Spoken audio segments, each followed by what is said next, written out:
Bernard Arnault has destroyed competitors, outmaneuvered governments, and turned grief and nostalgia into a $500 handbag. He is by every measure the most powerful man in fashion history. But here's what nobody tells you: the life he actually lives, even wilder than the brands he owns. The boy from Roubaix who bought Paris. For years, Bernard Arnault was known for driving a humble little car around Paris, purely to avoid attention. Even though his garage could hold a Bugatti Chiron worth around $3.3 million, Ferraris, an Aston Martin, a Rolls-Royce Phantom, and a Mercedes Pullman. That's the whole man in one image. The wealth is volcanic. The personality is a whisper. The fortune screams, but the man barely raises his voice. And the question this entire story sets out to answer is simple but enormous. How does a whisper end up owning everything? Because make no mistake, he owns everything. He owns a 333-foot super yacht called Symphony. It was built in 2015 by the Dutch shipyard Feed Ship, refitted in 2022, and cost roughly $150 million. And owning it is only half the bill. Just keeping it floating costs between $10 and $15 million every single year. Fuel, crew, maintenance, insurance, the endless tax of perfection. It holds 20 guests across 8 cabins and carries a crew of 38, an entire small workforce living at sea just to serve a single family. And the centerpiece is the kind of thing you'd expect in a science fiction film. A 6-meter glass-bottomed infinity pool, the waterfall, which forms a glowing ceiling for the beach club, sitting directly below it. Swim above, and someone is lounging beneath you, looking up to the water at your silhouette. You'd think one floating palace would be enough for any human being. It wasn't. In early 2026, reports surfaced that Arnault commissioned a brand new mega yacht, around 143 meters, for a reported $650 million, a vessel that would dwarf the one he already had and rank among the largest private ships on the planet. Then there's the island. Not a beach house, an island. Indigo Island in the Bahamas? 133 acres, bought all the way back in 1999 for around $137 million. A private slice of the far from cameras, far from crowds, far from the world that would love nothing more than a photo of him in swim trunks. And the houses spread across the map, like pins on a conqueror's board. His main Paris residence is valued at around $200 million, with expansive gardens, an Olympic-sized swimming pool, tennis courts, and interiors built to display his art. A home that reportedly took over a decade to perfect. Because for this man, good enough simply doesn't exist. There's a historic Chateau Cheval Blanc in Bordeaux, acquired in 1998, sitting on over 12 acres of vineyards, and valued at more than $200 million. A seafront villa in the exclusive gated community of Les Parcs de Saint-Tropez. A 34-room ski retreat in Courchevel, with a heated pool, sauna, and jacuzzi. Around 5 properties in Los Angeles, worth roughly $125 million in total, including a single $121.5 million modern mansion in Truesdale Estates, and a $22 million estate in the Hamptons. 3 continents, mountains, vineyards, beaches, and a private island. And tying it all together, a fortune that has, at moments, made him the single wealthiest human being on the planet, with a net worth that floats somewhere in the $150 to $200 billion range, rising and falling with the company that built it. So here's the thing you have to understand before we go any further. None of this, not the yacht, not the island, not the mansions, not the title of richest man alive, started anywhere near luxury. It started in the rain. Bernard Jean-Etienne Arnault was born on March 5th, 1949, in Roubaix, France, a gray industrial town in the north of the country, the kind of place built around factories and damp weather, not runways and champagne. He wasn't born into silk. He was born into concrete. His father, Jean Arnault, ran a civil engineering and construction company called Ferret-Savenol Pipes. Buildings, roads, the unglamorous skeleton of a working city. If you walked through that town and pointed at the Arnault boy and said, "One day he'll own Dior, Tiffany, and Louis Vuitton," people would have laughed in your face. But one thread of glamour was quietly stitched into that childhood. His mother, Marie Joseph, had a fascination with Dior. Imagine it, a woman in a northern factory town, surrounded by industry and rain, quietly in love with the most elegant fashion house in all of Paris. A dream of beauty in a place built on function. And she gave her son one more gift on top of that. She made sure he received classical piano training. Hold on to both of those details. The Dior, the piano, they seem like nothing, a mother's small obsessions. But they come back to define this man's entire life in ways no one in that house could have dreamed.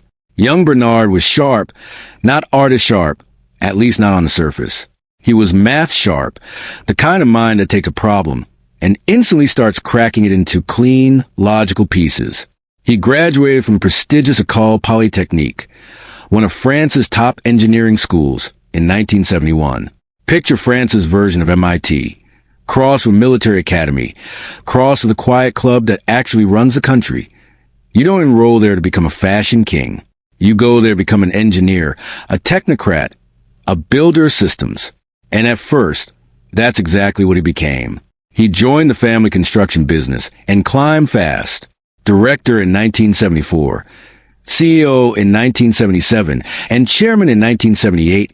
At just 29 years old, most men would have settled there. A successful regional construction firm, a comfortable name, a comfortable life.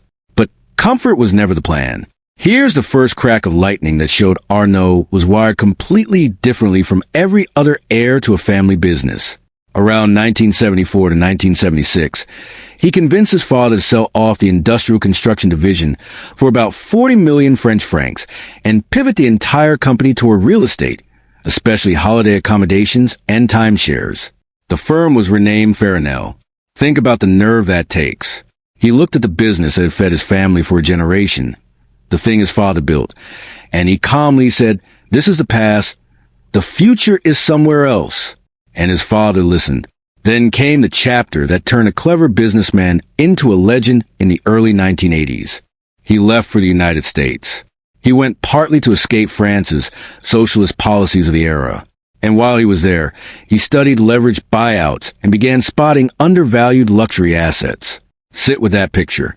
A French engineer in America, quietly learning the dark art of buying entire companies with borrowed money, studying which prestigious old names were poorly run and ripe for the taking.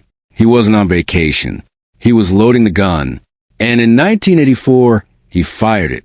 At age 35, Arnault used about $15 million of his own and family money, backed by the powerful bank Lazard Frères, to acquire the bankrupt textile conglomerate Boussac St. Frères for roughly $80 million, a deal that symbolically involved a single franc, plus the assumption of its enormous debt. Now, why on earth would sharp young man chase a bankrupt textile company? Why bet everything on a sinking ship? Because of the treasure buried in the hull. Boussac owned the iconic but struggling Christian Dior fashion house, along with the legendary Le Bon Marché department store. There it is. Dior, his mother's obsession.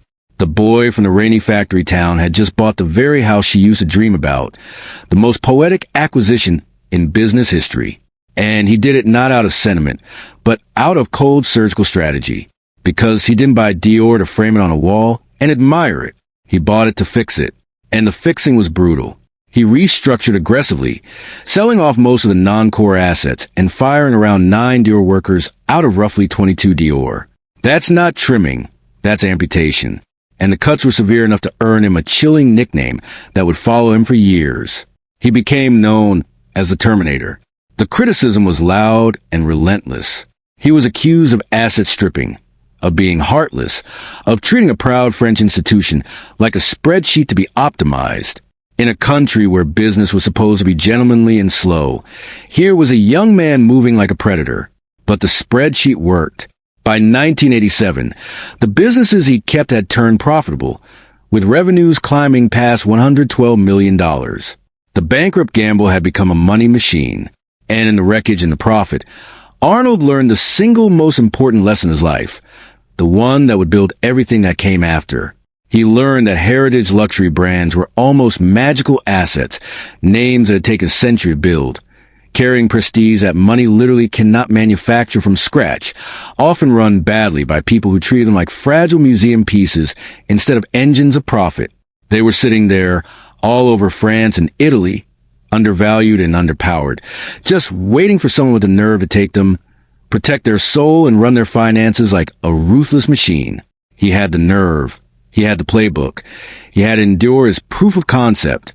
Now, all he needed was something far bigger to point it all at, a stage worthy of the empire taking shape in his mind. He found it in a fragile new company called LVMH. And the way he seized control, it was so cold, so calculated, that it would change the rules of French business forever. The Wolf in Cashmere. In 1987, a brand new company was born out of marriage that was already quietly falling apart. That year, the champagne and cognac house Moët Hennessy merged with the leather goods house Louis Vuitton to form a single giant, LVMH. On paper, it looked like a union of two French crown jewels, bubbles and luggage, both dripping with prestige. In reality, it was two proud captains who couldn't stand each other, both gripping the wheel of one ship sailing in opposite directions. And that wraps up the incredible story of the trillionaire life of Bernard Arnault. From building the world's largest luxury empire to redefining global wealth, his journey is truly one of a kind. If you enjoyed this video, don't forget to like, subscribe, and hit the notification bell so you never miss our next deep dive into the lives of the world's richest and most powerful people. Thanks for watching, and we'll see you in the next video.